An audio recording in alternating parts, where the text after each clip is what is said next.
Hello friends, knowledge by Ish Kumar ma'am का हार्दिक स्वागत है। वेलकम। तो फ्रेंड्स, आज की इस वीडियो में मैं आपको जो टीथ का जो स्ट्रक्चर है वो मैं आपको बताने वाला हूँ। तो सबसे पहले टीथ का स्ट्रक्चर देखते हैं, फिर उसके पॉइंट की ओर चलेंगे, उनके पॉइंट देखेंगे। फिर तो टीथ का स्ट्रक्चर हम देखेंगे, ठीक है। तो यहाँ पे एक टीथ का स्ट्रक्चर है, ठीक है। टीथ का स्ट्रक्चर है जिसमें जो सबसे ऊपर वाला पार्ट जो होता है उसे हम कहते हैं इनेमल। क्या कहते हैं उसे? इनेमल।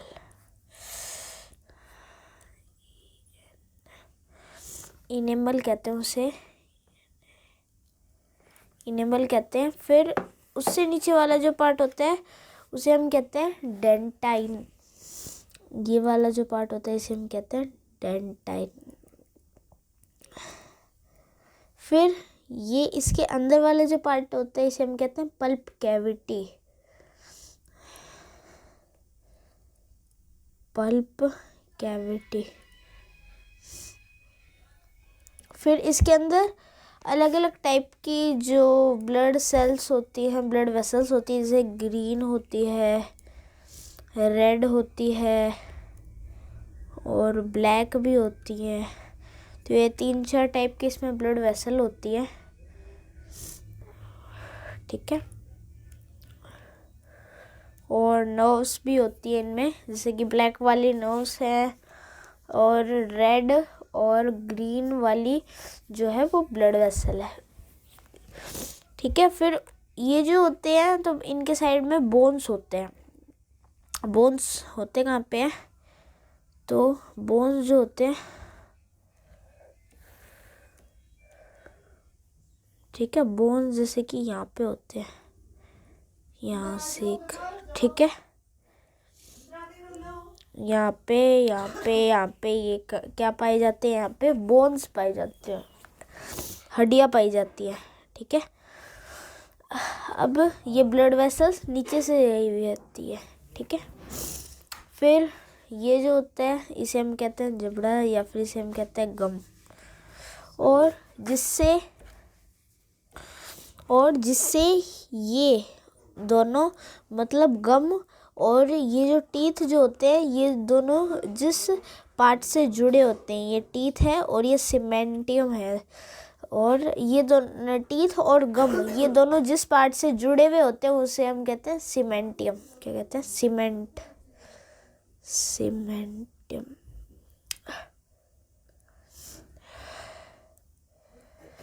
ये जो नीचे वाला जो पार्ट जो होता है ना, यहाँ का जो पार्ट, इसे हम कहते हैं पीरियोडाइंटियल लिगामेंट। मैं बताता हूँ, जैसे कि ये मान लो ये टीथ है, तब यहाँ पे ये जो रेड जो पार्ट होता है, यहाँ से एक,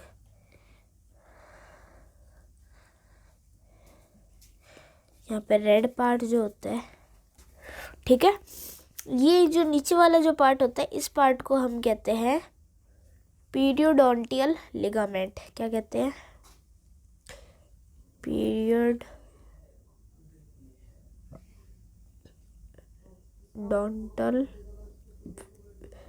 लिगामेंट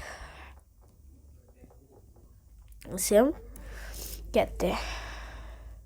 फिर ये जो यहाँ पे साइड के जो पार्ट जो होते हैं, जैसे कि यहाँ तक, तो जैसे कि मैं आपको पिछले वाले फिगर में समझाऊँ, यहाँ तक पल्प कैविटी है।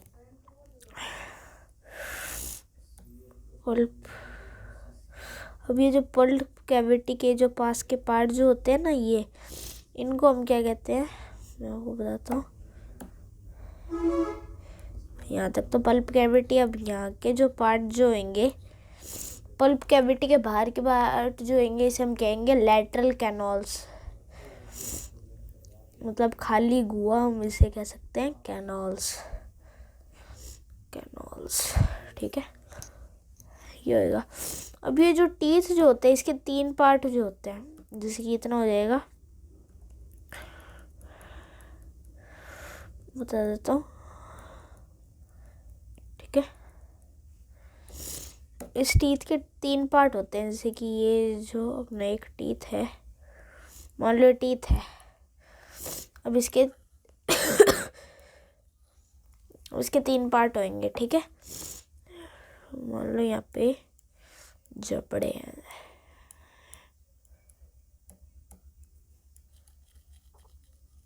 ठीक है। 3 पार्ट होते हैं। ये जो गम जो होता है, मतलब ये जो जबड़ा जो होता है, जबड़े के जो ऊपर का पार्ट जो होता है जिसमें ब्रश हम करते हैं, उसको हम कहते हैं, यहाँ से लेकर यहाँ तक के पार्ट को हम कहते हैं क्राउन। क्राउन या फिर इसे शिखर कहते हैं। फिर ये वाला जो, मतलब ये जो जबड़े में, मतलब जहाँ तक ये जो गम जो होता है, यहाँ तक के जो पार्ट को हम कहते हैं, इसे हम कहते हैं नर्व।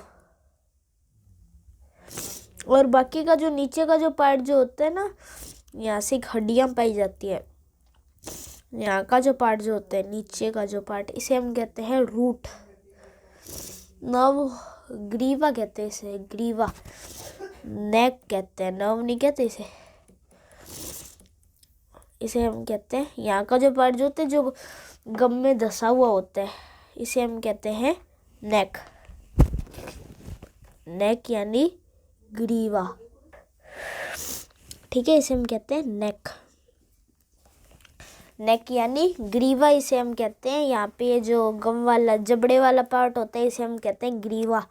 और फिर इससे जो नीचे वाला पार्ट जो होता है, इसे हम कहते हैं जड़ या फिर रूट कहते हैं। मतलब नेक के नीचे वाला जो पार्ट जो होता है जबड़े से, जहाँ पे क्या पाई जाती है, बोन्स पाई जाती है, हड्डियाँ पाई जाती हैं, यहाँ इस पार्ट को कहते हैं रूट, या फिर क्या कहते हैं, रूट या फिर जड़ कहते हैं, ठीक है। तो ये इसके पार्ट्स हो गए। अब एक एक पार्ट्स के बारे में हम देखेंगे, ठीक। पहला पार्ट कौन सा होता है, शिखर, मतलब क्राउन। अब क्राउन का क्या है, ये मसूड़े के बाहर स्थित होता है। मतलब मसूड़ा जो होता है ना, मसूड़े, एक मिनट, मसूड़े के बाहर स्थित, मतलब ये जो मसूड़ा है इसके बाहर स्थित होता है। और ग्रीवा जो होता है, नेक होता है, ये मसूड़े में धसा हुआ होता है। और जड़ होता है, ये मसूड़े के हड्डी में, मसूड़े के नीचे जो हड्डी होती है, तो मसूड़े के हड्डी में स्थित होता है, ठीक है। क्राउन, दूसरा क्या है नेक, और तीसरा क्या है रूट। तो ये कहाँ पे पाया जाता है, अपर इन गम, मतलब गम के ऊपर। इन द गम, मतलब ये गम के अंदर पाया जाता है, ये जो पार्ट जो होता है। और ये क्या होता है, डाउन द गम, ये गम के नीचे पाया जाता है, ठीक है। कौन, रूट। नेक्स्ट है कि कृंतक और जो रदनक होते हैं, उसमें एक जड़ पाया जाता है। और अगर चवर्णक और चवर्णक में 2 या 3 जड़ पाए जाते हैं। ये कृंतक और जो रदनक जो होते हैं, मतलब कैनाइन और इंसाइजर, इनमें कितने जड़ पाए जाते हैं, एक का मतलब क्या है कि ऐसे होते हैं, ठीक है। मतलब इनमें जड़ नहीं पाया जाता, ये इस टाइप के नहीं होते, जैसे कि इस टाइप के ये नहीं होते। कौन, ये सीधे होते हैं, मतलब साइड के जो दांत आएंगे इनमें ये ऐसे जड़ से नहीं पाए जाएंगे, मतलब ये एक ही साइड के होंगे, नीचे का पार्ट जड़ होंगे नहीं इनमें, ठीक है। जैसे 2 जड़ होते हैं, एक जड़ इधर और एक जड़ इधर होता है। तो इसमें तो इसमें तो एक जड़ पाया जाता है, एक ही जड़ पाया जाता है, मतलब इधर और या इधर एक ही जड़, मतलब ये पूरा है तो एक ही जड़ पाया जाएगा। और मोलर और प्रीमोलर, मोलर और प्रीमोलर में 2 जड़ पाए जाएंगे या फिर 3 जड़ भी पाए जाएंगे, 3 जड़ भी पाए जाएंगे, 2 या फिर 3 जड़ पाए जाएंगे, किसमें, मोलर या फिर प्रीमोलर में। चवर्णक और अगर चवर्णक में 3 जड़ पाए जाते हैं। ठीक है, जो नेक्स्ट पॉइंट है वो है कि जो दांत है उसके जो अनुदैर्ध्य काट में है, मतलब जो उसके अंदर जो पार्ट्स जो होते हैं उसमें अनेक भाग पाए जाते हैं, अलग अलग टाइप पाए जाते हैं। जैसे कि पहला है मज्जा गुहा। मज्जा गुहा कहते हैं ना, मज्जा गुहा या फिर इसे कहते हैं पल्प कैविटी। पल्प कैविटी होता है ना जिसमें नर्व्स वगैरह पाई जाती हैं, pulp cavity. Pulp cavity, pulp cavity यानी मज्जा गुहा, मज्जा गुहा, पल्प कैविटी यानी मज्जा गुहा। अब ये जो पल्प कैविटी है ये दांत के जो खोखला भाग है, ये दांत के जो खोखला भाग है जिसमें रक्तवाहिनियाँ और नर्व्स और संयोजी ऊतक पाए जाते हैं। ये है दांत का एक खोखला भाग है। पल्प कैविटी जो है वो दांत का एक क्या है, एक खोखला भाग है जहाँ पे क्या क्या चीज़ें पाई जाती हैं, जहाँ पे क्या क्या, एक तो पाई जाती है नर्व्स, नर्व्स पाई जाती हैं, ब्लड वेसल्स पाई जाती हैं, ब्लड वेसल्स, और क्या पाई जाती हैं, और कनेक्टिव टिश्यू, कनेक्टिव टिश्यूज मतलब संयोजी ऊतक। ये क्या है, होलो पार्ट है। होलो पार्ट, होलो पार्ट मतलब खोखला भाग है जिसमें क्या क्या पाए जाते हैं, नर्व्स पाए जाते हैं, ब्लड वेसल पाए जाते हैं, रक्तवाहिनियाँ, और क्या पाए जाते हैं, कनेक्टिव टिश्यू यानी संयोजी ऊतक पाए जाते हैं। ये तो हो गया पहला मज्जा गुहा। सेकंड जो पार्ट है, नहीं इसी में एक पॉइंट और है कि जो मज्जा गुहा में पोडोनोब्लास्ट सेल्स पाई जाती है।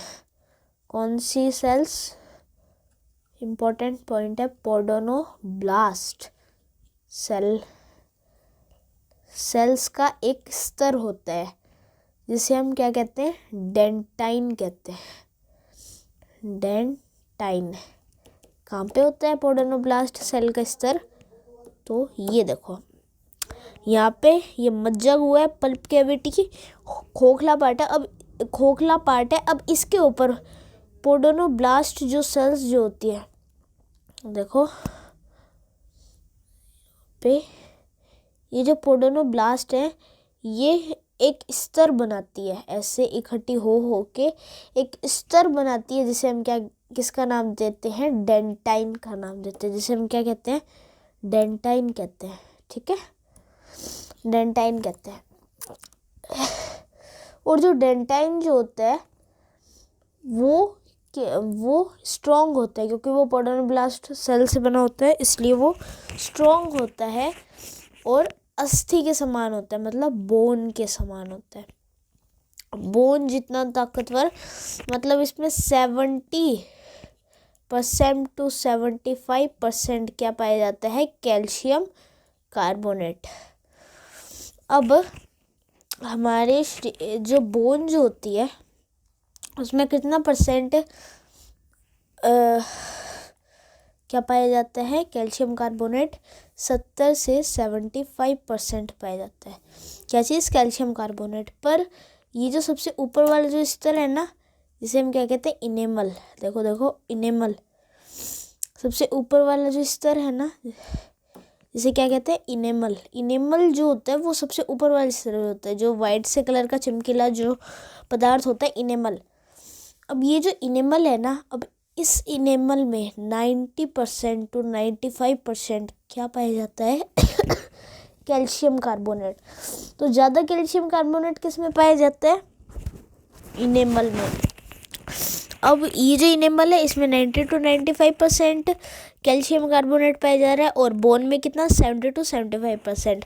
तो ज़्यादा इनेमल ज़्यादा कैल्शियम कार्बोनेट किस में पाया जा रहा है, तो इनेमल में। तो हमारी बॉडी का हार्डेस्ट सब्सटेंस क्या है, बोन नहीं है, हमारी बॉडी का हार्डेस्ट सब्सटेंस है enamel. Enable hardest substance of body, mention कर देता हूँ, hardest substance of body. Body का ये हार्डेस्ट सब्सटेंस है, सबसे ज़्यादा हार्ड जो चीज़ है बॉडी की वो बोन नहीं है, इनेमल है। ठीक है, अब दूसरा पॉइंट है क्या, इनेमल। इनेमल ही मैं बता रहा था, ये ग्रीवा और शिखर पर, ग्रीवा क्या है, नेक और क्राउन, क्राउन के कहाँ पे पाए जाते हैं, ऊपर पाए जाते हैं। ग्रीवा, एक मिनट, वो कहाँ पे बताया गया है, ग्रीवा, और यहाँ पे क्या है, यहाँ पे इनेमल है। तो ये ग्रीवा और इसके ऊपर, नेक के ऊपर, क्राउन के ऊपर का जो पार्ट है, इसे क्या कहते हैं, इनेमल कहते हैं। ठीक है, इनेमल नेक क्राउन के ऊपर पाया जाता है। सफ़ेद रंग का, वाइट कलर का एक क्या है, शाइनिंग सब्सटेंस है, चमकीला पदार्थ है। ठीक है, ये पाया जाता है। और एक क्या है, हार्ड सब्सटेंस है, ये तो पता चल ही गया क्योंकि इसमें 90% to 95% क्या पाया जाता है, कैल्शियम कार्बोनेट। ठीक है, अब नेक्स्ट जो पॉइंट है कि इनेमल शरीर का सबसे कठोर पार्ट है, ये कैल्शियम फॉस्फेट और कैल्शियम कार्बोनेट का बना। ठीक है, नेक्स्ट पॉइंट है कि इनेमल सब शरीर का सबसे कठोर पार्ट है और ये कैल्शियम फॉस्फेट और कैल्शियम कार्बोनेट से बनाता है। किसे बनाता है, कैल्शियम, एक मिनट, किस किस चीज़ों से बना होता है, एक तो बना होता है कैल्शियम कार्बोनेट और कैल्शियम फॉस्फेट, कैल्शियम कार्बोनेट और कैल्शियम फॉस्फेट से बना होता है। ठीक है, 90 to 95% इसमें क्या होता है, कैल्शियम कार्बोनेट, और बाकी का बचा 7 to 5% इसमें क्या होता है, कैल्शियम फॉस्फेट। कम ज़्यादा भी होता है, कभी 20-30% कैल्शियम फॉस्फेट भी होता है, ऐसी बात नहीं है। किससे बना होता है, कैल्शियम फॉस्फेट से। तो ये तो हो गया पहला और ये दूसरा पार्ट। तो ये हो गया अपने टीथ के बारे में। ठीक है, ये टीथ के बारे में हो गया संपूर्ण जानकारी टीथ के बारे में। तो हमने क्या कर लिया, एक तो ये कंप्लीट कर लिया, पहला जो पार्ट है, जो मुख एवं मुख गुहा का जो पार्ट है वो हमने कंप्लीट कर लिया। अब जो नेक्स्ट पार्ट जो होएगा वो होएगा ग्रसनी एवं ग्रासलैंडी। फर्स्ट पार्ट जो अपना क्या था, मुख एवं मुख गुहा, ध्यान है, माउथ एंड बकल कैविटी। तो माउथ एंड बकल कैविटी हमने पूरा कर लिया। हाँ, अब एक टंग और रह गई। टंग क्या है, देखो, सबसे पहले 3-4 चीज़ें हम देखेंगे। मुंह में बगल कैविटी में एंटर करते हैं तो क्या आता है, टंग। पहला हम समझते हैं सीधा टंग के बारे में। टंग में क्या होते हैं, टेस्ट बर्ड्स होते हैं। क्या होते हैं, टेस्ट बर्ड्स। अब इसलिए हम इसे टेस्ट कर सकते हैं। अब जगह मैं आपको बता देता हूँ, लोकेशन, एक सेकेंड, ठीक। सबसे पहले यहाँ का जो पार्ट जो होता है, ये किसका टेस्ट लेता है, शुगर का। शुगर का टेस्ट होता है। फिर बाद का जो पार्ट जो होता है वो होता है कॉमन साल्ट का। कॉमन साल्ट मतलब इसे कहते हैं साल्टी। साल्टी ब्रैकेट में आप लिख लेंगे, साल्टी। ठीक है, फिर बाकी का आगे का जो पार्ट जो आता है वो होता है लेमन। लेमन टाइप का कॉमन साल्ट। तो कॉमन साल्ट कौन सा होता है, साल्टी, और लेमन कौन सा होता है, श्योर वाला। और फिर जो होता है नीम, ऊपर यहाँ पे जो पार्ट जो होता है होता है नीम, मतलब वो कड़वा टाइप हम कह सकते हैं, टेस्ट बड्स में ये होते हैं। ठीक है, इतना हो गया। अब आपको पता है कि टीथ के बारे में हो गया। अब आप जानते हो सलाइवरी ग्लैंड्स के बारे में, सलाइवरी ग्लैंड्स के बारे में। सलाइवरी ग्लैंड्स, ठीक है, सलाइवरी ग्लैंड्स क्या रिलीज करती हैं? सलाइवा। अब ये जो सलाइवा होती है इसमें 3 चीज़ें पाई जाती हैं। एक तो इसमें पाया जाता है टाइलिन पाया जाता है, टाइलिन यानी सलाइवरी एमाइलेज। ये एमाइलेज कहते हैं इसे, पर ये कहाँ पे पाया जाता है? लार में। वैसे तो इसका नाम होता है एमाइलेज, पर ये कहाँ पे पाया जाता है? लार में, इसलिए इसका नाम रख दिया सलाइवरी। सलाइवरी मतलब सलाइवा में सलाइवरी एमाइलेज जिसे हम कहते हैं। दूसरी चीज़ इसमें पाई जाती है, चलो ठीक है, दूसरी चीज़ इसमें पाई जाती है इलेक्ट्रोलाइट्स। या फिर दूसरी चीज़ इसमें पाई जाती है लाइसोजाइम पाए जाते हैं। लाइसोजाइम क्या होता है कि एक एंजाइम, लाइसोजाइम क्या करता है? भोजन के साथ जो भी जर्म्स आते हैं, बैक्टीरिया फिर पैथोजन आते हैं, उनको ये किल करते हैं। तीसरी चीज़ इसमें इलेक्ट्रोलाइट्स पाए जाते हैं।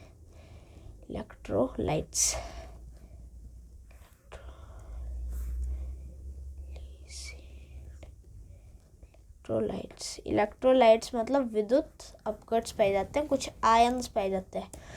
तो सबसे पहला कार्य हम देखते हैं टाइलिन का। अब टाइलिन आखिर करता क्या है? जैसे कि ये जो टाइलिन है, जैसे कि मान लो ये क्या करता है, मान लो कि है कोई कार्बोहाइड्रेट, ये जैसे कि जो स्टार्च है उसको माल्टोज में कन्वर्ट करता है। स्टार्च को किस में कन्वर्ट करता है? माल्टोज में। अब स्टार्च क्या है? तो स्टार्च हमने पढ़ा है बायोमोलिक्यूल्स में, स्टार्च क्या है? एक पॉलीपेप्टाइड है ना, पॉलीपेप्टाइड। स्टार्च क्या है? एक पॉलीपेप्टाइड है। और जो माल्टोज है वो क्या है? एक डाइसैकेराइड है। ओलिगोसैकेराइड में आता है डाइसैकेराइड, मोनोसैकेराइड और डाइसैकेराइड, सैकेराइड। तो ये तो क्या है? एक डाइसैकेराइड है और ये पॉलीपेप्टाइड है, पॉलीसैकेराइड है ना, पॉली, ठीक है। तो यहाँ पे ये पॉलीपेप्टाइड लिखा गया, होना सैकेराइड था, ठीक है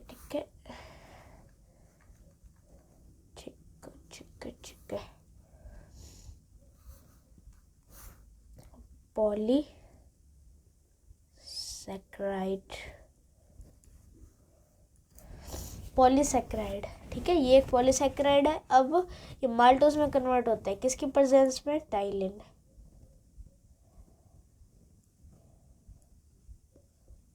टाइलिन। इसका पीएच कितना होता है? 6.8। इसका क्या होता है? पीएच होता है 6.8 पीएच होता है। और किसका होता है? टाइलिन, ठीक है, सलाइवरी एमाइलेज और टाइलिन मतलब सलाइवा का पीएच कितना होता है? 6.8। इसका पीएच होता है, किसका होता है? सलाइवा का, ठीक है। ये तो हो गई पहली बात, किसकी? टाइलिन की। अब दूसरी चीज़ क्या होती है सलाइवा में? वो होते हैं विद्युत अपघट्स, मतलब इलेक्ट्रोलाइट। विद्युत अपघट नहीं, लाइसोजाइम होता है, लाइसोजाइम। अब ये लाइसोजाइम क्या करता है? किल जर्म्स,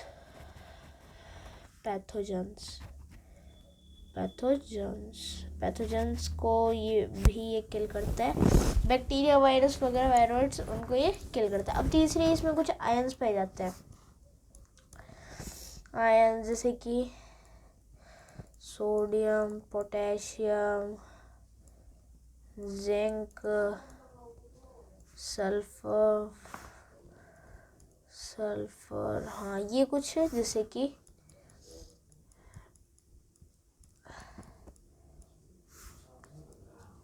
सोडियम पाया जाता है, इसमें पोटेशियम पाया जाता है, सल्फर पाया जाता है, जिंक पाया जाता है। तो ये सारी जो इलेक्ट्रोलाइट्स हैं वो पाई जाती हैं। इलेक्ट्रोलाइट्स, ये सारी इलेक्ट्रोलाइट्स पाई जाती है। ठीक है, तो ये 3-4 चीज़ें पाई जाती है किसमें, सलाइवा में। अब ये जो टंग जो होती है, इनका काम क्या होता है, टंग ये मैं बताना हो गया। पहला काम है इसका फॉर टॉकिंग। ठीक है, फॉर टॉकिंग, जैसे कि टंग है उसके बिना बात नहीं की जाएगी, टंग को पकड़े बात करके देखो तो नहीं होती। मिक्सेस, या फिर दूसरा फूड है मिक्सेस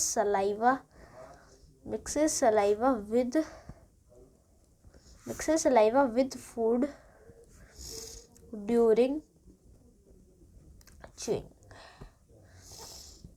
ठीक है, सही है ना, mixes saliva with food during chewing. खाने को च्यू करते हुए ये क्या करती है, सलाइवा को मिक्स करती है। थर्ड है हेल्प इन swallowing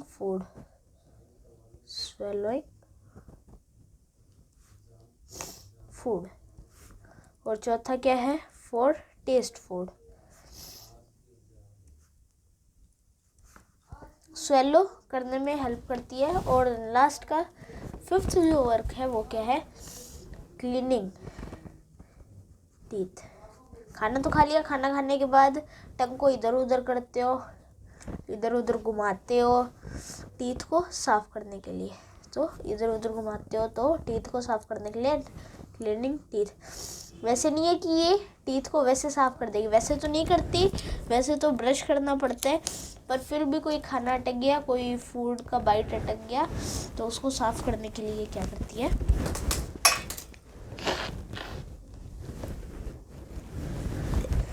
साफ करती है। ठीक है, टीथ को। तो ये हो गया माउथ एंड बगल कैविटी। अब टीथ के बारे में कुछ जानकारी और, जैसे कि मैं आपको RCT के बारे में बताता हूँ। RCT क्या होता है, रूट कैनल ट्रीटमेंट होता है। रूट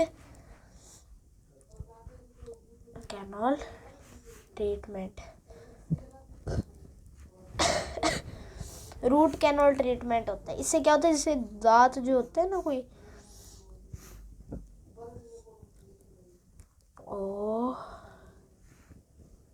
जैसे दांत के अंदर जो पल्प कैविटी होती है ना, तो एक मशीन दी जाती है और ये जो पल्प जो कैविटी होती है ना, इसको उखाड़ दिया जाता है। मतलब जैसे कि मैं आपको समझाऊँ, फर्स्ट डायग्राम में समझा देता हूँ। जैसे कि पल्प कैविटी है तो क्या किया जाता है, RCT में क्या होता है कि जो दांत खराब हो जाता है। अब जैसे कि 2 चीज़ें होती है तो दांत को सही करने के लिए 2 चीज़ें होती है। एक तो किया जाता है, उसको क्या कर दिया जाता है, उखाड़ दिया जाता है। और अगर ना उखड़वाएं तो क्या किया जाता है, RCT करवाया जाता है, रूट कैनल ट्रीटमेंट कराए। इसमें क्या होता है कि ये जो बताओ, ये देखो, ये एक मशीन ली जाती है और उससे क्या होता है, दांत खराब हो जाता है। तब ये दांत खराब कैसे होते हैं, जैसे कि मैं आपको बताऊँगा दांत खराब कैसे होते हैं। जैसे कि